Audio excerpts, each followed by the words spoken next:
first. A volatile day in the market amid the sudden collapse of two U.S. banks over the weekend. The S&P and the Dow closed in the red today, while the NASDAQ was up slightly, despite trading for many mid-size and regional banks being suspended today.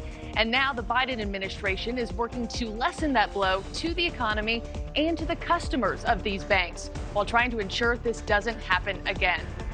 NewsNation chief Washington correspondent Blake Berman is live outside the White House for us this afternoon.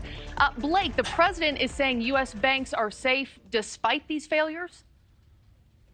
Yeah, hi there, Marky. The president today went out before the cameras, before the workday started, before the banks were open, before the opening bell sounded on the corner of Wall and Broad, and he wanted to reassure a few different things. First off, that depositors would be made whole, that the banks would pay for it, and that the American banking system as a whole is sound. Look, the bottom line is this. Americans can rest assured that our banking system is safe.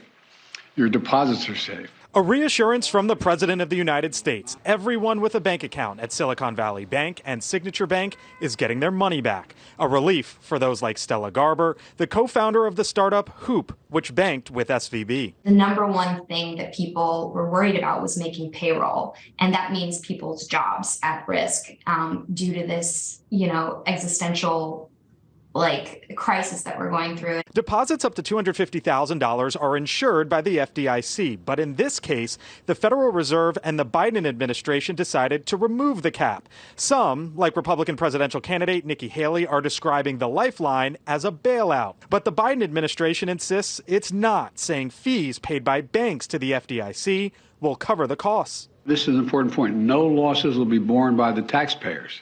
Let me repeat that. No losses will be borne by the taxpayers. The ripple effects following the second and third largest bank collapses in U.S. history are still unknown. Regional banks took the brunt today from Wall Street investors, while Jay Powell and the Federal Reserve might pull back on raising interest rates to tackle inflation, says bank rates Mark Hamrick. I do think it's a possibility that the Fed could stand pat on interest rates or perhaps not go to the ultimate objective of, let's say, a substantially higher rate.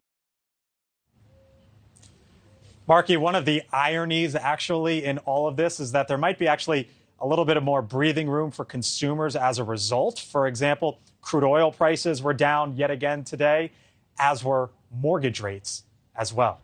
Marky? Yeah, I think a collective sigh of relief after hearing Biden's remarks this morning, too. Blake, thank you so much. Thank you for watching. Go to newsnationnow.com to find NewsNation on your television provider. And don't forget to click the red subscribe button below to get more of NewsNation's fact-driven, unbiased coverage.